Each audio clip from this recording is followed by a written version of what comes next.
Internal combustion engine fuel की chemical energy को mechanical energy में बदल देता है।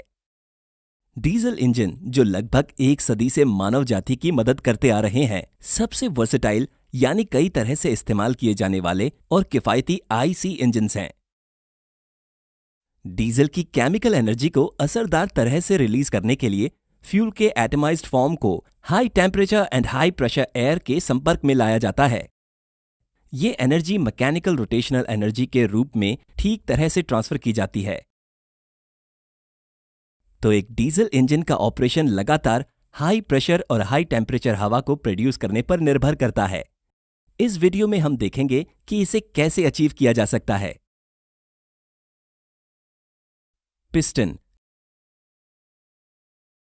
कनेक्टिंग रॉड, क्रैंक और सिलेंडर एक स्लाइडर क्रैंक मैकेनिज्म बनाते हैं। यहां पर पिस्टन का लिनियर मोशन क्रैंक के रोटरी मोशन में बदल जाता है। एक आईसी इंजन में इंजन ब्लॉक इस मैकेनिज्म को ठीक तरह से सपोर्ट करता है। सिलेंडर हेड, वॉल्व और फ्यूल इंजेक्टर को इंजन ब्लॉक के ऊपर फिट किया जाता है।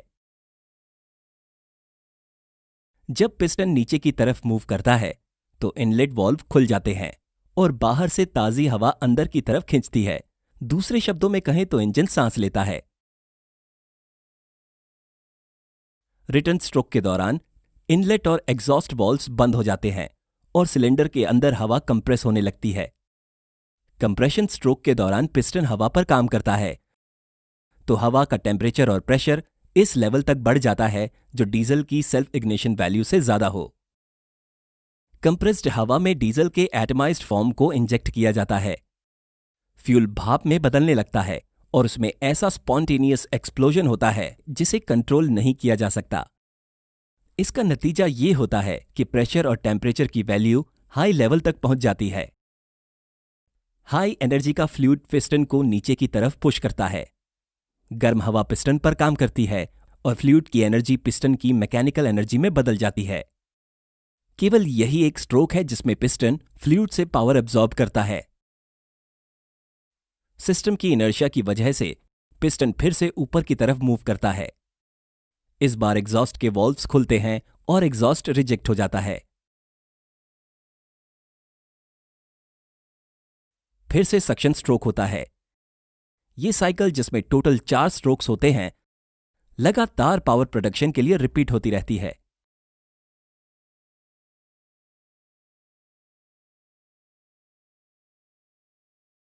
आपने ध्यान दिया होगा कि डीजल इंजन पिस्टन के ऊपर एक बॉल होता है।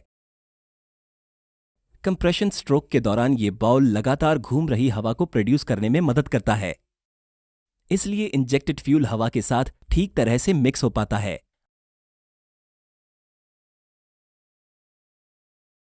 आईसी इंजन्स का मैकेनिकल डिजाइन, खास तौर पर डीजल इंजन्स की डिजाइन, काफी चुनौती भरा और दिलचस्प टास्क होता है, क्योंकि डीजल इंजन्स का कंबशन प्रोसेस कभी भी स्मूथ और एक जैसा नहीं होता। इनमें पेट्रोल इंजन के मुकाबले ज्यादा वाइब्रेशन और शोर होता है। इसलिए डीजल इंजन्स को एक रगेड स्ट्रक्चरल डिजाइन चाहिए होती है।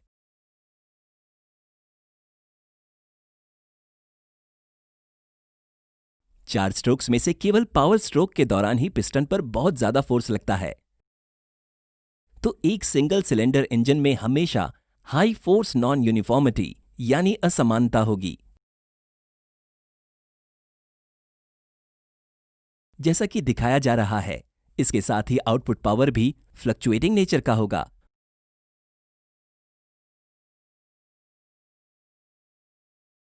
पर ज्यादा सिलेंडर्स के साथ इस समस्याओं का समाधान किया जा सकता है। इस 4 सिलेंडर इंजन को देखिए। यहां पर एक समय पर 4 अलग अलग स्ट्रोक्स होते हैं, तो इंजन में पावर स्ट्रोक हमेशा मौजूद होता है। इसका नतीजा यह है कि 4 सिलेंडर इंजन में ज्यादा फोर्स और पावर यूनिफॉर्मिटी यानी समानता होगी। अगर शॉर्ट में कहें तो एक इंजन में जितने ज्यादा सिलेंडर्स होंगे वो उतना स्मूथली ऑपरेट करेगा।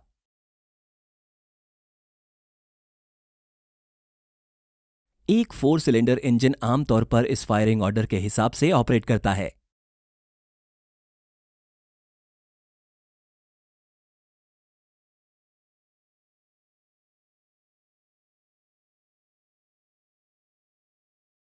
एक भारी फ्लाईव्हील जो पावर रिजर्वॉयर की तरह काम करके पावर की नॉन यूनिफॉर्मिटी यानी असमानता को स्मूथ करने में मदद करता है। कनेक्टिंग रॉड की साइड पर ज्यादा मास होने की वजह से डायनामिक अनबैलेंस के रूप में एक बड़ा अनबैलेंस्ड फोर्स पैदा होता है। फ्रंट साइड पर काउंटर वेट्स देकर इसे सही किया जाता है।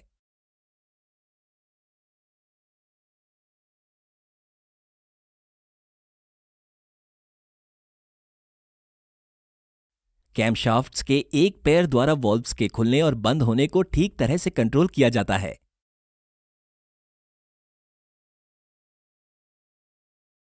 कैमशाफ्ट्स इंजन से अपना मोशन लेते हैं।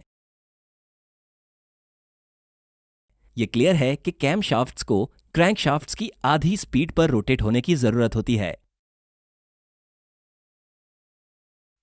टेक्निकल वीडियोस का ट्रांसलेशन और डबिंग काफी महंगी होती है। प्लीज हमें patreon.com पर सपोर्ट करें ताकि हम अपने सारे इंग्लिश वीडियोस को हिंदी में डब कर सकें।